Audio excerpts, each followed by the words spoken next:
तो बच्चों आज हम लोग एक टॉपिक डिस्कशन करेंगे कि एरोमेटिसिटी क्या होती है।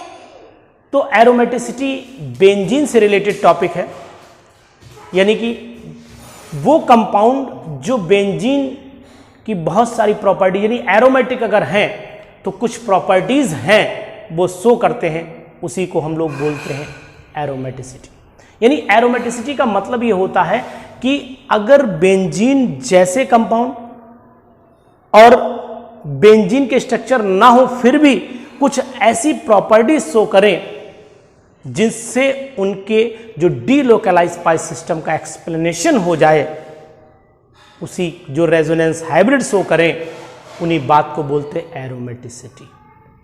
तो जो बेंजीनॉइड कंपाउंड होते हैं, जो बेंजीन जिनमें एक बेंजीन रिंग हो, अब इसमें हेटेरोसाइक्लिक भी हो सकते हैं, जो नॉन, भाई आपने ये भी देखा होगा कि जो हेटेरोसाइक्लिक कंपाउंड है उसमें कार्बन एटम के अलावा भी एक एटम होता है, हेटेरो एटम होता है जिसे बोलते हैं हम लोग।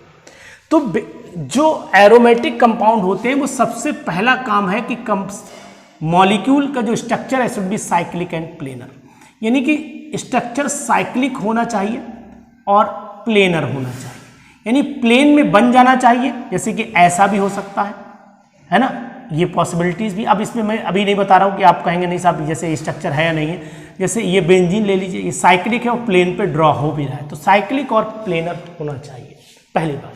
दूसरी बात यह है कि डीलोकलाइज पाई इलेक्ट्रॉन सिस्टम होना चाहिए, यानी कि डीलोकलाइज का मतलब है बॉन्ड इधर रोटेट कर जाए, ये इधर रोटेट कर जाए, इधर रोटेशन होना चाहिए। डीलोकलाइज्ड पाई इलेक्ट्रॉन सिस्टम इसके अंदर होना चाहिए, तभी वो एरोमेटिक है, अदरवाइज वो एरोमेटिक नहीं है।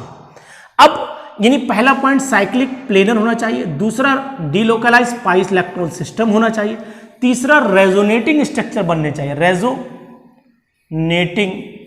रेजोनेटिंग स्ट्रक्चर बनना चाहिए, रेजोनेंस शो करना चाहिए। जैसे कि अगर हमने बेंजीन की बात करें, कॉमन एग्जांपल है इसलिए ले रहा हूं, तो ये बेंजीन ऐसे करके ये ऐसे बना दिया, अब इसको घुमा दीजिए बॉन्ड को तो आप ऐसे बना सकते हैं, उसके बाद तेजी से घुमा दीजिए तो पंखे की तरह आपको सर्कल दिखाई देने लगेगा। तो ये 3 पॉइंट तो वैसे ही होने चाहिए, लेकिन चौथा और सबसे इंपॉर्टेंट पॉइंट है कि अगर कंपाउंड एरोमेटिक है तो उसे Huckel's 4n+2 pi electron system follow करना चाहिए। Huckel's 4n+2 pi electron system क्या है मैं आपको बताता हूं। एक एग्जांपल मैं बेंजीन से लेता हूं, एक एग्जांपल, 2-3 एग्जांपल आपके सामने डिस्कशन करूंगा, तो बताऊंगा कि एरोमेटिक और नॉन एरोमेटिक में डिफरेंस क्या है। सबसे पहले मैं यहां पर लिख देता हूं Huckel's 4n+2 pi electron rule, ये क्या है। अब मैं सबसे पहला एग्जांपल अपनी बेंजीन का ही ले लेता हूं, क्योंकि बेंजीन एक ऐसा है जो आपने पढ़ा है, समझ पाएंगे। अब अगर यहां पर पाई इलेक्ट्रॉन आप चेक करिए कितने हैं भाई, 1 2 3 4 5 6 पाई इलेक्ट्रॉन है, यानी कि जो 4n+2 पाई इलेक्ट्रॉन है ये टोटल 6 पाई इलेक्ट्रॉन हमारे पास ये 6 आना चाहिए भाई ये वैल्यू 6 कब आएगी, अगर n = 1 रख दें तो ये हो जाएगा 4 × 1+2 पाई इलेक्ट्रॉन, मतलब 6 पाई इलेक्ट्रॉन। यानी कि बेंजीन साइक्लिक है, बेंजीन प्लेनर है, बेंजीन रेजोनेटिंग स्ट्रक्चर भी बनाता है, अभी मैंने बना करके भी आपको दिखाया था। बेंजीन हकल्स रूल के को n = 1 के लिए फॉलो भी करता है। तो अगर आप n = 1 रखेंगे तो ये फॉलो करेगा, इसका मतलब है कि 6 पाई इलेक्ट्रॉन इसमें निकल करके आ जाएंगे। दूसरा एग्जाम्पल आप समझ लीजिए, अगर मैंने ये कंपाउंड ले लिया ये वाला, अब क्या ये एरोमेटिक है, तो बेंजीन जैसा तो दिख नहीं रहा है भाई, पता नहीं एरोमेटिक है नहीं है, तो पहले हम देखते हैं साइक्लिक है प्लेनर है, ये भी दिख रहा है, ये रेजोनेंस बना रहा है, तो जरा हम देख लेते हैं। रेजोनेंस भाई बनाता है, इसका मतलब रेजोनेंस पॉसिबल है, इसका ये बन सकता है रेजोनेटिंग। तीसरा स्ट्रक्चर रेजोनेटिंग, भाई ये बन सकता है, पॉजिटिव यहां भी आ सकता है, तो रेजोनेटिंग भी बन गए। अब ये देखें हकल्स का 4n+2 पाई इलेक्ट्रॉन, इसमें पाई इलेक्ट्रॉन है कितने बताओ भाई, पाई इलेक्ट्रॉन यहां कितने 2, यानी 2 पाई इलेक्ट्रॉन है। तो अगर n की वैल्यू हम लोग 0 डाल दें, तो n की वैल्यू जब 0 डालेंगे तो क्या हो जाएगा, 4 × 0 +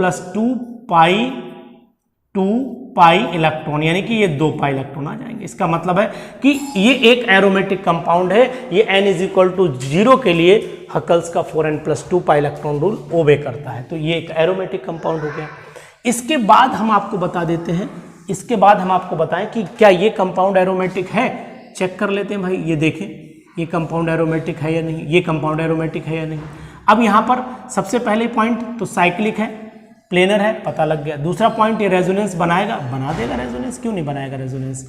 ये ऐसे हो सकता है, ये ऐसे भी हो सकता है, रेजोनेंस बना रहा है, देखो बन रहे हैं रेजोनेंस, डीलोकलाइज भी हो रहे हैं इलेक्ट्रॉन, लेकिन क्या हकल रूल फॉलो कर रहा है। यहाँ पर इलेक्ट्रॉन कितने दिख रहे हैं आपको, 4, यानी 4 पाई इलेक्ट्रॉन। अब यहाँ पर n की वैल्यू भाई 4n+2 pi electron, whole number में कोई भी यानी कि 0 से 0, n की वैल्यू 0, 1, 2, 3 एंड सो ऑन हो सकती है। आप डाल के चेक करिए, अगर n की वैल्यू आप लोग 0 डालेंगे तो आंसर 2 आ जाएगा, n की वैल्यू 1 डालेंगे आंसर 6 आ जाएगा, n की वैल्यू 2 डालेंगे तो 8, 2, 10, 10 आ जाएंगे। इसका मतलब ये कंपाउंड फिर एरोमेटिक नहीं है।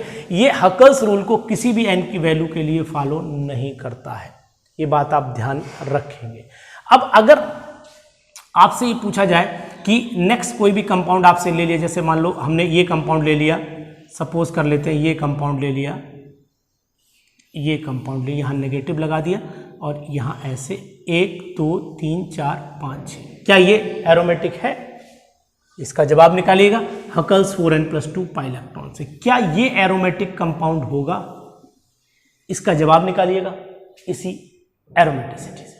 तो मैंने कुछ एग्जाम्पल आपके सामने डाल दिए हैं, इन एग्जाम्पल को सॉल्व करके ये पता लगाइए कि कंपाउंड एरोमेटिक है या नहीं है, तो आपको अपने जवाबों का, अपने सवालों का जवाब आपको मिल जाएगा कि कंपाउंड एरोमेटिक होगा कि नहीं होगा। इसी तरीके से एक और भी पॉसिबिलिटी हो सकती है, ये ऐसे बना लीजिएगा, यहाँ पर एक पॉजिटिव लगा लीजिएगा, इसको भी बना करके देखिए क्या ये एरोमेटिक है या नहीं है, तो सब आपको क्लियर हो जाएगा कि प्रॉपर्टीज कैसे एक्सप्लेन होती। तो मैंने आज आपको बता दिया है कि एरोमेटिसिटी क्या होती है। मैंने बेंजीन का पूरा टॉपिक आपके सामने डिस्कशन कर दिया है। बेंजीन पढ़िएगा, लिख करके प्रैक्टिस करिएगा, बहुत काम आएगा 12th एग्जाम में।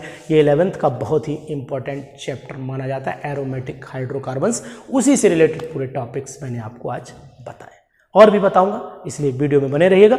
और ये वीडियो अगर आपको अच्छी लगी हो तो कमेंट डालिएगा इनबॉक्स में जा करके। अब अगर आप चैनल पर नए हैं तो प्लीज़ वो सब्सक्राइब कर दीजिए, और अगर पुराने हैं तो दोस्तों को शेयर करना बिल्कुल ना भूलिएगा। Thank you, have a nice day.